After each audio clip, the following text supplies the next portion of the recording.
Welcome to our Dream to Rise podcast, and I'm so excited to again hear or listen to a story of our guest speaker, who is the founder of Wandering Roots. She hosts adventure retreats for women all over the world and helps entrepreneurs plan and host their own profitable retreats. And I am truly grateful that she would like to participate in this podcast because I know she has a story to share to help to inspire and empower our listeners. Without further ado, I would like to introduce Miss Anna VanAgtmael. I don't know if I got it You correct. did. You did great. And Most again, people, Anna VanAgtmael. Is yeah, that close correct? enough. Yeah, well done. Oh, thank you. Thank you. Welcome, Anna. What is your origin really? Because Yeah, I'm uh, actually German. That's my married name. My husband's Dutch. Yeah. ah, Yeah, but most Dutch people are much taller than me. I'm only 5 foot and I'm not blonde, so. But well done pronouncing it, and thank you for having me. I appreciate you oh, having me as a guest. I'm so happy to have you, and thank you for connecting with me.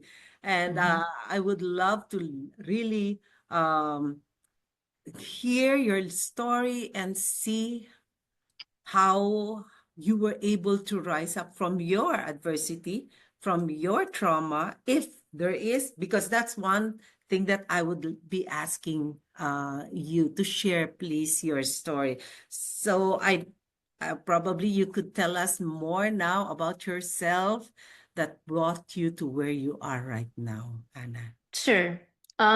I was in a couple bad car accidents as a kid, and it caught up to me in my late 20s, and I ended up having to have neck surgery when I was 28. I'm 40 now, so this was a long time ago, but it was the most humbling.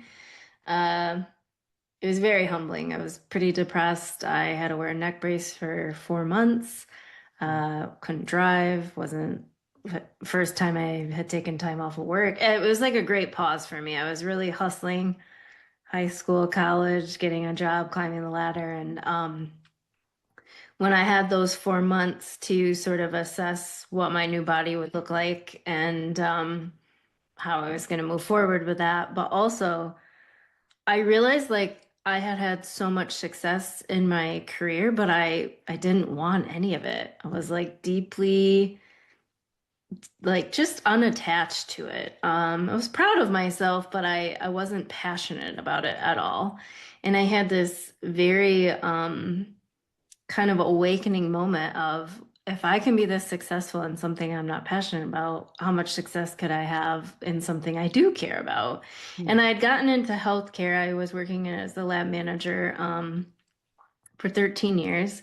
And my last job, a company from Canada, I'm in Michigan in the US, hired me to build the lab. So handle the blueprints, hire the staff, order the inventory, build the SOPs, all of the things. And it sort of empowered me to be an entrepreneur with no financial risk. It sort of planted this seed, gave me more confidence. And I a couple of things happened. I had a lot of shame and guilt for not being more grateful for the success and the freedom and flexibility I had.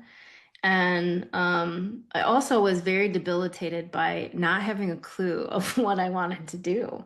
And I had really never thought about it before, like ever. I just was very practical. I went into healthcare because I was good at biology, science and math in high school, and it seemed like a, a there would always be job security in that, industry. And So did you take up science in college? So I got a degree. I went for pre-med.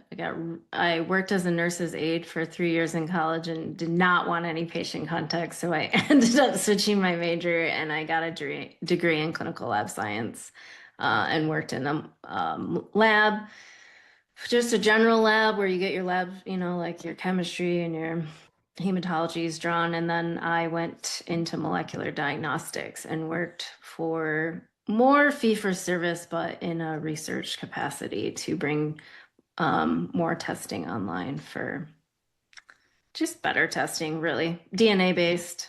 But do you So enjoy doing that? no, I quit in Uh-huh. 2019.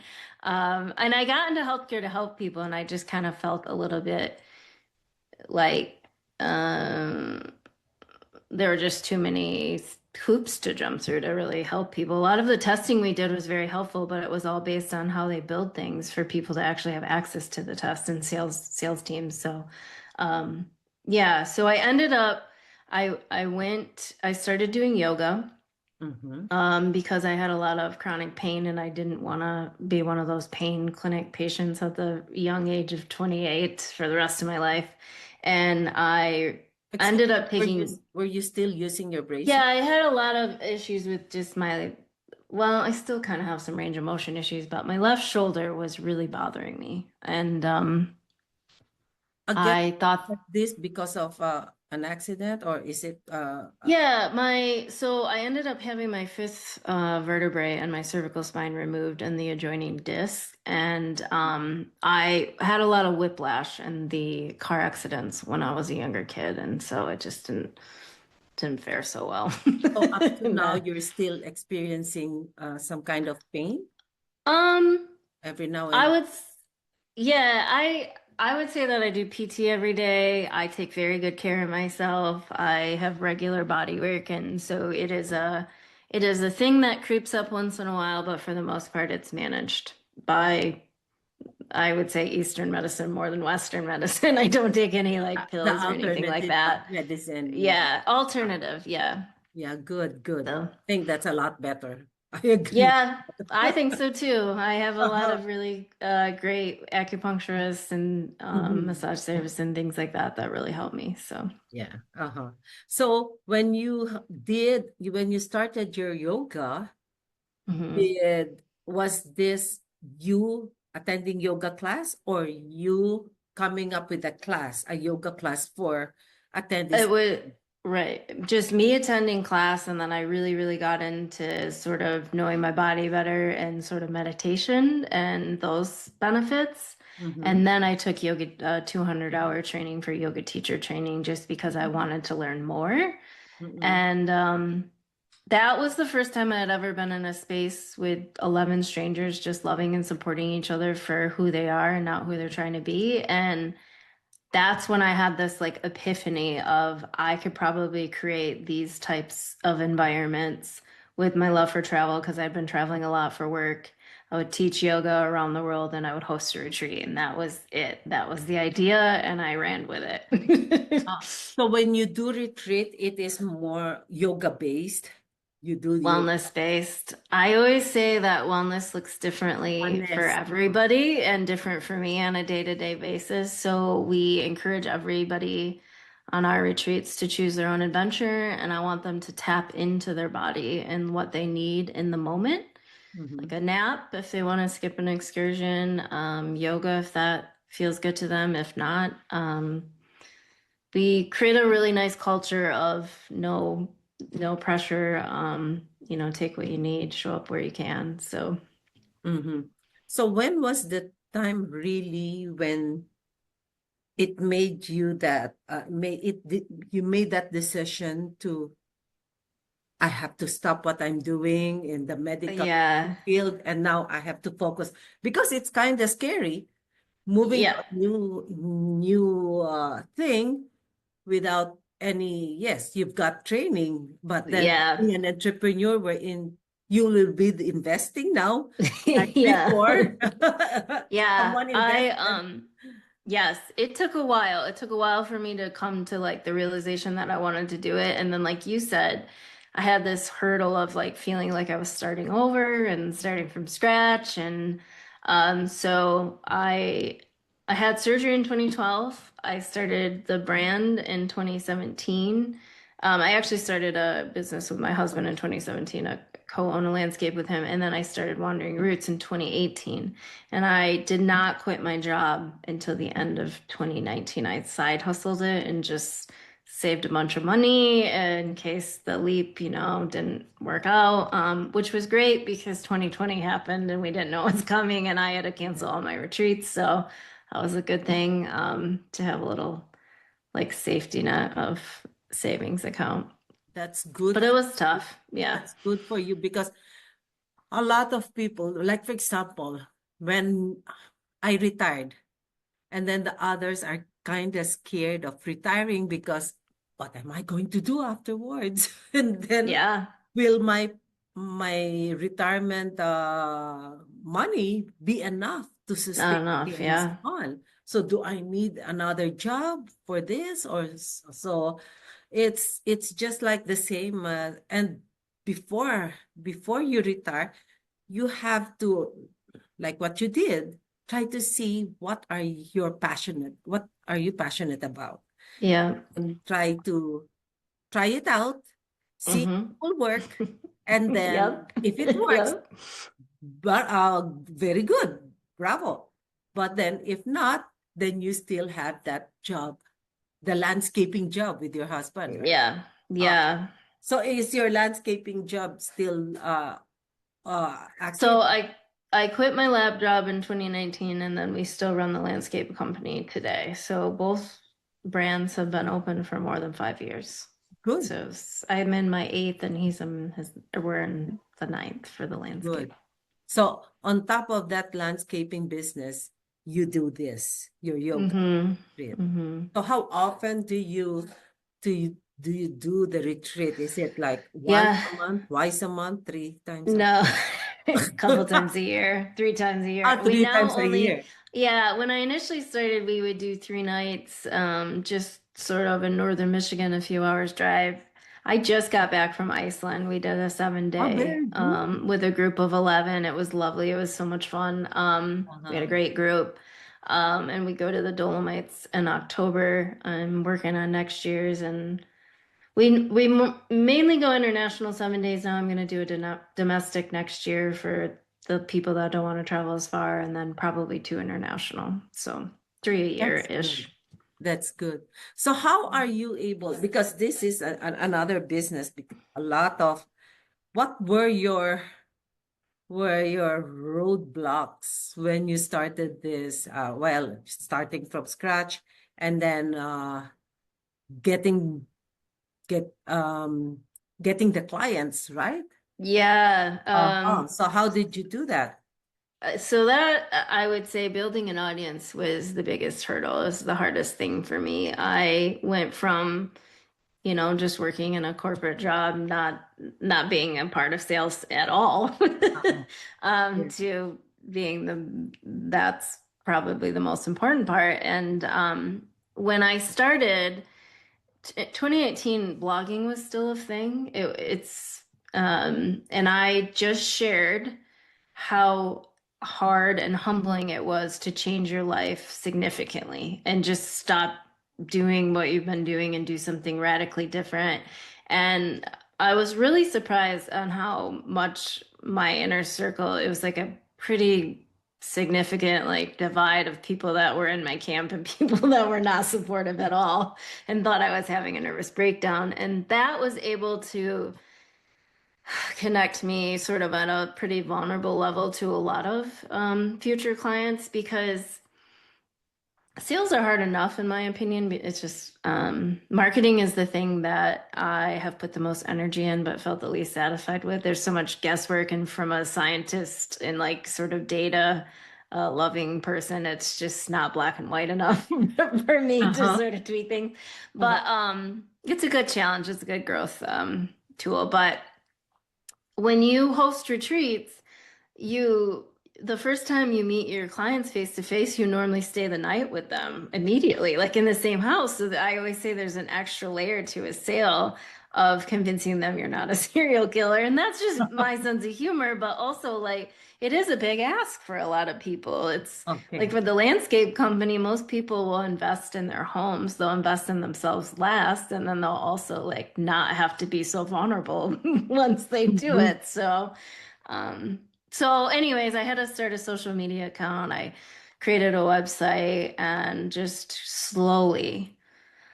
I taught classes locally when I first started to try to make physical connections, and I networked with other business owners before COVID. That was kind of the main four things that I did: blog, social media, internet, and networking. So And teach classes. I'm assuming just like me, because my background is what's this? Psychology and management, so in Yeah, HR. But with what I'm doing, it's also difficult in terms of the marketing and sales, yeah, right? yeah. Yeah. So are you doing it all by yourself? Yeah. I'm very close to hiring a marketing company because I've been doing it long enough. And then I host with two women. We just did Iceland was 23 for us throughout the last 8 years, our 23rd retreat. I have one of my best friends now that I met early on is our chef. And then my other girlfriend is a photographer and she takes everybody's photos and scenery so they can disconnect from their phones and have better pictures when they get home. So, Wonderful. See, yeah. And sometimes sometimes, we just need to be yeah, creative. We just need to be resourceful. We just yeah, need to network and see yeah, who are the resources who will be willing to help you out, right? yeah. I think I manifested them truly. I like kind of knew what I wanted it to look like. Being a manager in my past life, I always believed in hiring great people and empowering them and never micromanaging them. And when I was setting out to find people to co-host with me, that's what I had that same mentality. And like I always say I could host without them, but I don't want to. That's so much a part of, there's so much a part of my brand and we have so much fun together and I would never want to do it without them. I love them so much. So, Wonderful. So now you have created your vision, your purpose, because this inspires you, this keeps you moving, it motivates you to move forward. Could you give us a brief, what is your vision in terms of with what sure. you're Like doing my now? why, basically. Yes. When I had that epiphany of not knowing what I wanted, I just thought of a lot of other women being bogged down by their roles and responsibilities and having a hard time asking for what they want and even thinking about it. And so my main why is to create a space and community around women pursuing a life that they love. I think it's accessible to everybody, but I don't think a lot of people go for it. Uh-huh. Because you've been there as well, right? Yeah, I lived Uh-huh. it. I lived it for 30 years, you know? So, Uh-huh, because that inspires us to really live now our purpose, because we have gone through that hardship, and we you have been searching for your purpose during that time. yeah. You've tried several jobs and it didn't really make you fulfilled, and Hmm. now you're it's giving you so much meaning in your life because you're impacting other people. I think that's the main reason when we create our purpose, when we create our dream, it is not about the we or us. It's about also the other people. Totally agree. Yeah. Uh-huh. Nice, nice. And I admire you that you have created an inner circle, because what I have also my Dream to Rise inner circle, because it's a mastermind group wherein we support each other. Oh, We learn, isn't it? We learn from each other, yes. Yeah. especially when they share Yep. something. Me, all the things shared or the insights shared by my members, I continue to learn. And each one is learning and helping each one rise and shine. That's the thing. And I believe that is also your mission, to help your members, to help your clients really, just like what you mentioned, live the life they love. Yeah. Wonderful, wonderful. So, is your husband supporting you with your project now? Does he join you? He's always he's the most supportive and he's always so proud of me when I get back. So he's lovely. I'm lucky to have him. Wonderful. And it Mhm. makes a difference if you're surrounded by people who believes in you, who Mhm. supports you, and instead of contradict Yeah. you Yeah. what you want in life. You're so blessed to have a wonderful I husband, really am. I am very and grateful. Yes. then your team and Hmm. your small the core group you have. Yeah. Yeah. Small but mighty. Yes. So you've mentioned that you do your retreat the 3 times a year. So what Yes. is now your goal for the next 12 months? Yeah, so I actually in the last couple of years have been helping other entrepreneurs plan their own retreats. So I do all the planning because they don't want to do the logistics. And that is just it's been so fulfilling in a way that it's sort of like this. Like we're kind of having coffee on your podcast. We're getting to know each other and like anybody that wants to host a retreat has something they really want to share, something they've lived through, something they're passionate about. And so getting to hear that story and then help them bring this like dream come to life is very fulfilling. It's also a lot easier than traveling and being gone for a few Yes. weeks at a time. So it's a nice way to fill the year between retreats. So, but just I've met so many incredible women, mostly entrepreneurs. So Mhm. So I'm looking to sort of build that side of the brand. It's new in the last 2 years, and I'm looking to not switch gears. I don't want to stop hosting. I have cut back a little to allow time for that, and I'm trying to do a little bit more of that. So So you always, when you plan out retreats for other clients, do you meditation is and yoga is always a part of that? not necessarily. I will say that every client that I plan for, they like are they know the itinerary, they know the content they want to share, and that I am more of what venue, co-host excursions to complement that vision and their itinerary and bring the whole thing together. I will give suggestions. A lot of people put too many things in their itinerary. It's a little too jam-packed.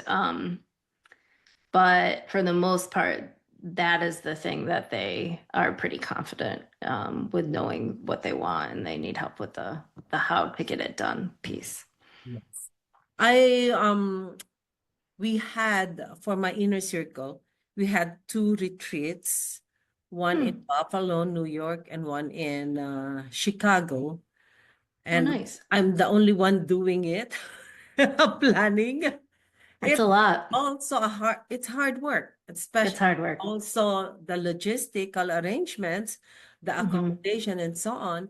So what do you usually do? Do you cover everything, even the logistics, or just the program, or The logistics preparing the mostly. itinerary? Yeah, I normally they pick a location and a time of year and a length of time, and then I'm a spreadsheet numbers nerd, and so I create this spreadsheet, 3 tabs, 3 different venues for them to choose from, set their ticket prices, tell them what they can expect to spend slash earn, what they could charge their clients, and then they pick one out of the 3 options. So do you facilitate in the meeting? No, it is their thing. They It is their retreat. I'm sort of available like a travel agent capacity if they run into any Oh, issues, but for the most part, never on-site execution. I did it once for a client that had a large group, but that's not really what I want to do. I'm trying to stay home more. I'm gone enough. yeah, it's kind of challenging. Just like what I do is I do the logistical arrangements, I do the planning of the program, Yeah. do facilitating in the because we have like the fun activities, Yep. to make sure that we go out, and then Yep. more serious one is we stay in our place. I just rent an Airbnb, and then Yep. we spend how many hours? Probably 3 hours or 4 hours to discuss what are the evaluate previous years, what are the struggles, how are we going to solve the problem, and then what are the action steps. That's the hard part. Yeah, it is. I Uh-huh. actually think hosting it, like being there, is the easiest part. All the stuff you do before you get there is harder. Oh, yes. Because it requires so much more planning and organization. Exactly, because I've been an event coordinator at the World Bank, and we usually have like learning forum, retreats, network, and it is usually attended by, there was a time the VPU, it was attended by 650, and then Wow. there was a time that in like in UK and Dubai, it was attended by like 150 worldwide. So it's kind of hard, but I'm glad that they assign me only on the logistical arrangement. But it's also very tiring because connecting with the different vendors, the hotels, the Mhm. room arrangements, uh, Yeah. audiovisual, the catering, and so on, and then the physical arrangement. It takes time. The badges, the packet. Yes. Oh All that. my, uh-huh. But you find fulfillment because I do. I love seeing it all come together. yeah, I always say it is. It's a ton of work, but I love seeing it all come together. It's so rewarding. yes. And when I see them, each one of them at the end of the retreat, Yeah. yeah, thank you so much. It Yeah. People are really grateful. uh-huh. We have a lot of people that have never felt that taken care of or come Uh-huh. back year after year.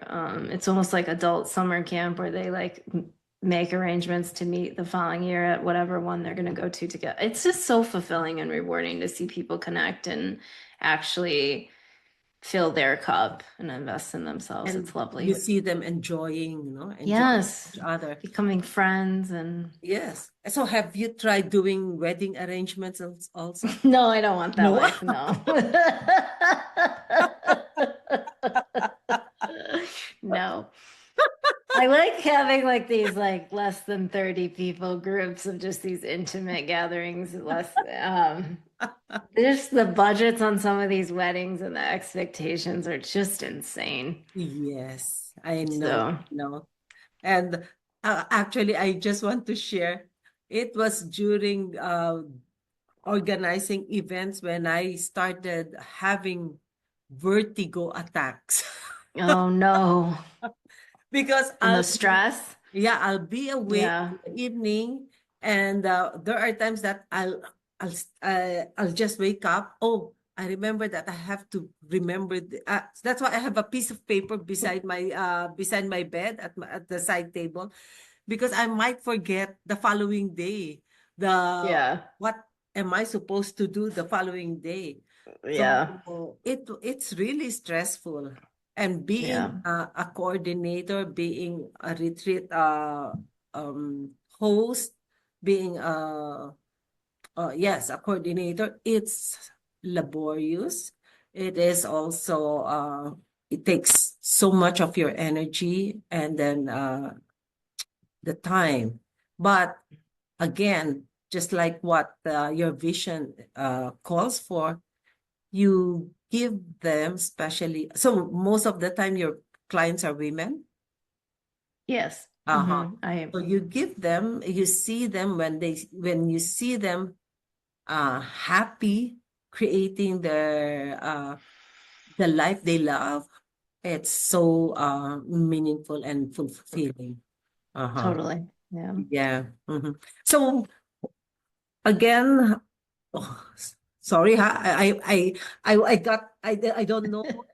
I know your goal is to help entrepreneurs, but for the next 12 months, Oh, what yeah. is your plan, your goal? I think I have a digital course as well to help people sort of DIY it, and I want to just try to, it's a completely different target. People that would go on mine and people that need help planning, and I want to build that target that needs help planning because in my opinion, for the amount that I want to host, I have enough clients, or even referrals going forward.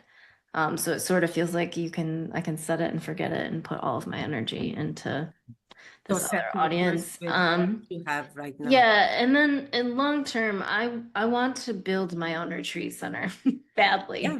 I've hosted in so many private rentals, and I know exactly like what we need, and I would love to just take any of my, maybe my client side of planning and just say, here we are. It's all set up. This is the venue of your dreams. Let's do it. So that's long term. That's not within a year. I don't have enough capital. So, Uh, but so soon, you're planning to soon. have like a venue wherein you're surrounded by nature. Is that Yes, usually your just setup? a secluded place in the woods, Uh-huh. preferably open, overlooking a lake, and I want different I don't want one large space. I want a larger space, but I don't want everybody in the same space. I've hosted in a few where like there's been a house with like two or three bedrooms sort of tucked away, and like it's nice for the host to stay there because no one can work 24/7, and there's just sort of a physical like end of the day of walking to your cabin. And then some of our guests are very light sleepers, myself included. So I just would like a few different lodging options. And if there's in smaller units, I could rent them out in the off season to smaller parties. And I just have all these ideas of how it would be set up, Well, but gathering space and once you stuff like have that. that those ideas, then set that as your dream. Yep. Yes. Yep. Uh-huh. So It's what in do the you think? works. So what do you think would be the major roadblock in achieving that dream? Um, I think just saving enough money. I've never taken out a loan or taken out an investor, and I like having financial freedom in that and having no one telling me what to do with my investments. Yeah. So, I think, yeah, I think that would be it. Yeah, that's it. I've renovated three homes from scratch, and so I know about how much money it would take, especially to But start over, and I'm but not then there you're yet. So, scared to get loans?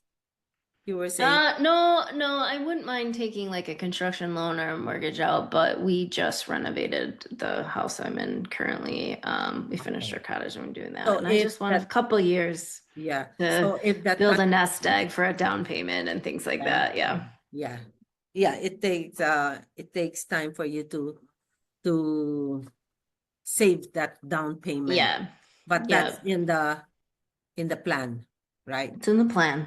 Yes. Uh-huh. That's good. So before we end, I would just like to ask, what simple advice would you like to share with with the listeners? Yes, I believe sort of thing words that I live and die by. If you're not making the same mistakes, you're doing it right. I think that one experience is the biggest teacher and confidence maker, and If you try something and it doesn't work out the way you were hoping it would, it's either nudging you in a completely different direction or it's just giving you more information to take the next step forward and tweak things slightly. It doesn't have to be so internalized as this big failure. It's just moving Yeah. on and Yeah, a lot of people are just stuck in that situation because they don't know what to do. They're scared of taking action. They're scared that might commit a mistake again, not yep, knowing that every mistake is actually a stepping stone to your success. Yeah. totally. Yes. It was wonderful. Could you share with us how our listeners could get in touch with you, please? Yes, my website is wanderingroots.com and I'm on Instagram at your wandering roots. Mm-hmm. So, Okay, wandering is yep. WANDERING. Wandering, ring And roots. Okay. And do you have anything to share, to promote besides this? If you want to see where we're going next year and join our newsletter, you can go to retreatsthatdon'tsuck.com. We're pretty funny, and there's a free travel guide you can download. And if you want to host your own retreat, moneymakingretreats.com. There's a little 10-step how to build your own profitable retreat plan. That's free. Please repeat that website, money Uh, making, retreats.com. moneymakingretreats.com.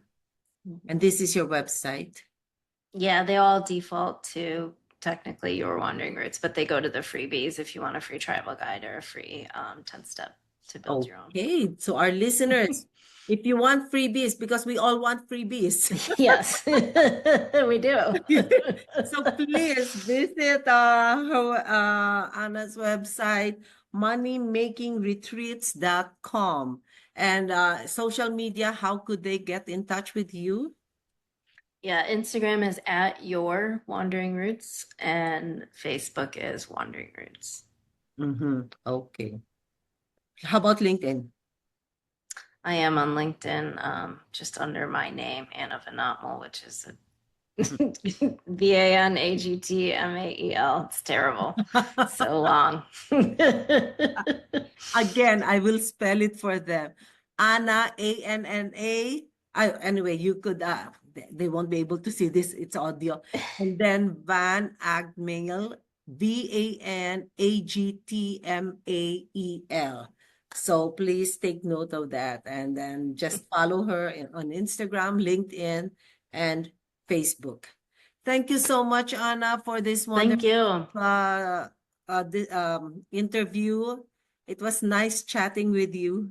Yeah, it was lovely meeting you and chatting about all the Same, things. Thank you for having me. same here. Okay, for our listeners, thank you so much and hope to see you in the future, in the next episode. Thank you and have a blessed day.